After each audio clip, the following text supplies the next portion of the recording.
आपका study routine क्या हो। अगर आप सुबह 7 बजे से टारगेट बनाते हो तो 7 से 8 आपका क्या होना चाहिए, 7 से 8 आप एक बार वोकैब पढ़ो। सुबह में हमेशा कोशिश किया करो उठते ही फ्रेश माइंड से आप वोकैबलरी को पढ़ रहे, रिवाइज कर रहे। टारगेट बना लो कि 1000 vocab, 1000 idiom, 1000 one word substitution आपके पेपर्स के लिए मोस्ट इंपॉर्टेंट, मोस्ट रिपीटेड, वो रिवाइज हो जाए एक बार।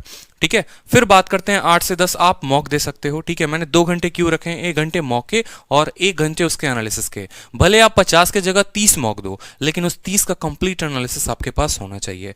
ठीक है, बार बार हर वीडियो में हर टॉपर, चाहे वो एसएससी का हो, आईबीपीएस का हो, रेलवे का हो, एक ही बात कहता है कि मॉक से ज्यादा फोकस हमने किसके ऊपर क्या रखा है, हमने उसके एनालिसिस के ऊपर फोकस कर रखा है। बट आपको आदत होती है कि आप मॉक देते हो और एनालिसिस कभी नहीं करते, तो ये मिस्टेक मेरे दोस्त कभी लाइफ में अपने मत करना। ठीक है, तीसरा जो है वो इंपॉर्टेंट है करंट अफेयर। अब करंट अफेयर कहां से पढ़ेंगे, ठीक है, और कितनी देर पढ़ेंगे, कितने महीने का पढ़ेंगे, वो भी मैंने वीडियो के एंड में बताया हुआ है, तो आप जरूर देखना। ठीक है, बात करते हैं 11 से 1 मैंने जो जनरल रखा हुआ है, ठीक है, वो रखा है कि ग्रामर। ठीक है, सुबह में मैंने इंग्लिश को इसे ले रखा क्योंकि सुबह फ्रेश माइंड होता है, याद करने वाली चीजों को आप अक्सर सुबह में रखा करो। ठीक है, ग्रामर अब ये आप अपने नोट से भी कवर कर सकते हो या आप किसी बुक से कवर कर सकते हो। ठीक है, ग्रामर के जितने इंपॉर्टेंट एरर्स वाले पॉइंट हो गए, क्योंकि ये आपको सेंटेंस इंप्रूवमेंट में, फिलर्स में और बाकी सभी जगह में आपकी हेल्प करेंगे। बात करते हैं 1 से 3, तो अभी यहाँ 2 घंटे ही मैथ्स को रखा है और बाद में भी मैंने मैथ्स को रखा है। मैथ्स में आपका टारगेट होना चाहिए कि एक बार जल्दी से पूरी की पूरी किताब खत्म कर ले,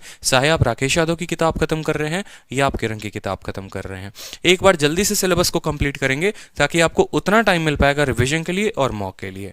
और 3 से 5 आपको क्या करना है, 3 से 5 आपको रेस्ट करना है। ठीक है, थोड़ा सा माइंड को आप रेस्ट दो। इस रेस्ट टाइम में आप कुछ भी कर सकते हैं, आप अपने हाउस होल्ड काम भी कर सकते हैं। ठीक है, 5 से 7 आपको जीए पढ़ना है। जीए मतलब जनरल अवेयरनेस होता है, जिसमें जीके और जीएस दोनों आ जाता है। इसमें आप अपना सब्जेक्ट वाइज आप टारगेट ले सकते हैं कि देखो अभी 60 दिन बचे हुए हैं, एक बार पॉलिटी खत्म करते हैं, फिर हिस्ट्री खत्म करते हैं, ज्योग्राफी खत्म करते हैं, सिर्फ इंपॉर्टेंट पॉइंट जो आपने हाईलाइट किए थे, पूरा सब्जेक्ट मत पढ़ना। ठीक है, बात करते हैं 7 से 8, तो उस टाइम पे आप रीजनिंग के कुछ इंपॉर्टेंट पॉइंट्स कर सकते हो। देखो ये जो 60 डेज टारगेट है ना, ये सिलेबस कंप्लीट करने के लिए नहीं है, ये सिर्फ आपका रिवीजन के लिए है।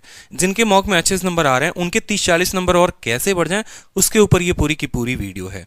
ठीक है, दूसरी बात हो गई कि 8 से 11 आप क्या करो, तो उसमें आप कोई रिवीजन रख लो कि जो आपने थ्रू आउट द डे पढ़ा आप उसको रिवाइज करो। आपने मॉक को एक बार फिर से देखना है, अपने वोकैबुलरी को फिर से देखना है, करंट अफेयर को देखना है। इसके अलावा आप अपना कुछ भी पर्सनल टाइम यहाँ रख सकते हो। ठीक है, या आप अपना कोई टारगेट रख सकते हो यहाँ पर कि मेरी इंग्लिश कमजोर है, थोड़ा 1 घंटे में इंग्लिश को और यहाँ पर दे दूंगा। ठीक है, और 11 बजे के बाद आप चाहो तो सो सकते हो या चाहो तो फिर से प्रीवियस लगाना शुरू कर सकते हो यहाँ पर। ठीक है।